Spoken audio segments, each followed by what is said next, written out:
बिस्मिल्लाहिर्रहमानिर्रहीम। अस्सलामु अलैकुम नाज़रीन, उम्मीद है आप खैरियत से होंगे। नाज़रीन, मुल्क के मौजूदा वज़ीर आज़म इमरान ख़ान ने हाल ही में जनरल आसिम सलीम बाजवा को मुआवन ख़ुसूसी बराए इत्तलात तैनात कर दिया। क्या आप जानते हैं कि जनरल आसिम सलीम बाजवा को ये ज़िम्मेदारी क्यों सौंपी गई? जनरल आसिम सलीम बाजवा, जो कि पहले से सी पैक अथॉरिटी के चेयरमैन हैं, एक ज़िम्मेदारी के होते हुए ये इजाफ़ी ज़िम्मेदारी उनको क्यों सौंपी गई? वज़ीर आज़म इमरान ख़ान का जनरल आसिम सलीम बाजवा को adviser to prime minister appoint करना क्या अपोजिशन के लिए कोई पैगाम तो नहीं? आज़म इमरान ख़ान का जनरल आसिम सलीम बाजवा को ये मखसूस ओहदा देना कहीं भारतीय प्रोपेगेंडे को काउंटर करने के लिए एक प्री प्लान्ड स्ट्रेटजी तो नहीं? मुल्क की मौजूदा हुकूमत और पाकिस्तानी इस्टेब्लिशमेंट में क्या ताल्लुकात एक जैसे रह पाएंगे? हाल ही में आपने देखा होगा कि मुल्क के मौजूदा वज़ीर आज़म इमरान ख़ान ने काबीना में एक बड़ी तब्दीली की और उन्होंने अपनी मुआवन ख़ुसूसी बराए इत्तलात फ़िरदौसा शिकवान को बरतरफ करके उनकी जगह जनरल आसिम सलीम बाजवा को ये इजाफ़ी ज़िम्मेदारी सौंप दी गई।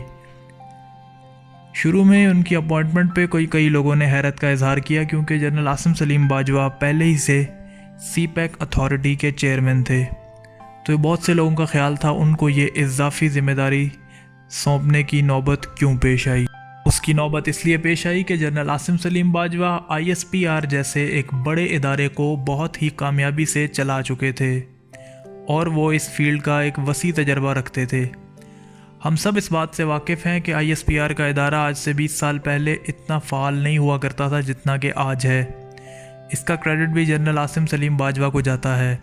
मेजर जनरल अतर अब्बास के बाद जब जनरल आसिम सलीम बाजवा ने ISPR के इदारे की कमान संभाली तो वो इस इदारे को एक नई बुलंदियों पे ले गए और उन्होंने पाकिस्तान का मौक़िफ़, पाकिस्तान की मिलिट्री स्ट्रेटजी और पाकिस्तान की इंटरनल थ्रेट्स और एक्सटर्नल थ्रेट्स को बहुत ही खूबसूरत अंदाज में तमाम लोगों तक पहुंचाया और पाकिस्तान की आवाम को ये तहफ़्फ़ुज़ महसूस हुआ कि पाकिस्तान एक महफूज हाथों में है। General Asim Saleem Bajwa DG ISPR के ओहदे के अलावा कमांडर सदरन कमांड भी रह चुके हैं और वो लेफ्टिनेंट जनरल के ओहदे पे रिटायर हुए। और ये बात किसी से ढकी छुपी नहीं कि माजी में पाक फ़ौज के army chief general Pervez Musharraf के भी बहुत करीब साथी समझे जाते थे। जनरल आसिम सलीम बाजवा का इस ओहदे पर तैनात होना वज़ीर आज़म पाकिस्तान इमरान ख़ान की एक प्री प्लान्ड स्ट्रेटजी का हिस्सा हो सकता है। वज़ीर आज़म ये समझते हैं कि गवर्नमेंट और इस्टेब्लिशमेंट में जो कम्युनिकेशन गैप है उसको ख़त्म होना चाहिए और उसके लिए एक ऐसे क्रेडिबल शख्स की ज़रूरत थी जो गवर्नमेंट और इस्टेब्लिशमेंट में एक ट्रस्ट वर्दी रिलेशनशिप बिल्ड कर सके। जनरल आसिम सलीम बाजवा की अपॉइंटमेंट की एक और वजह भारत के मकरू प्रोपेगेंडे को काउंटर करना था। हम सब इस बात से बखूबी वाकिफ़ हैं कि भारतीय मीडिया प्रोपेगेंडे, फॉल्स एलिगेशन और बेसलेस आर्ग्यूमेंट्स में अपना सानी नहीं रखता, तो उनके इस मकरूह चेहरे को बेनकाब करने के लिए एक ऐसे शख्स की ज़रूरत थी जो माजी में भी इस फील्ड का एक वसी तजर्बा रखता हो। उस लिहाज से जनरल आसिम सलीम बाजवा से बेहतर शख्स कोई नहीं था।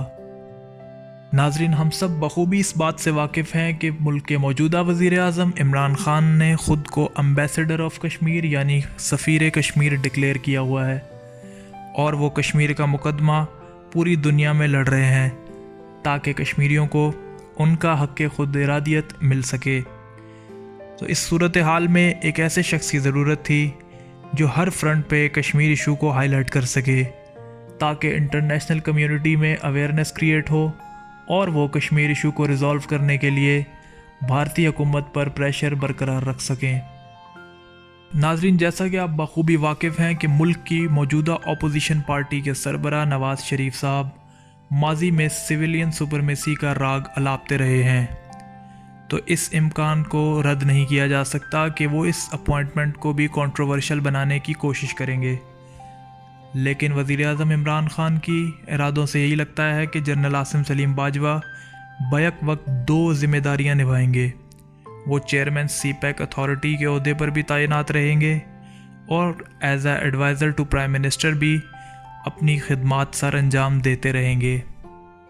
جنرل عاصم سلیم باجوہ کس حد تک اپنے اس ڈول رول کو صحیح طور پہ انجام دے پائیں گے یہ تو وقت ہی بتائے گا۔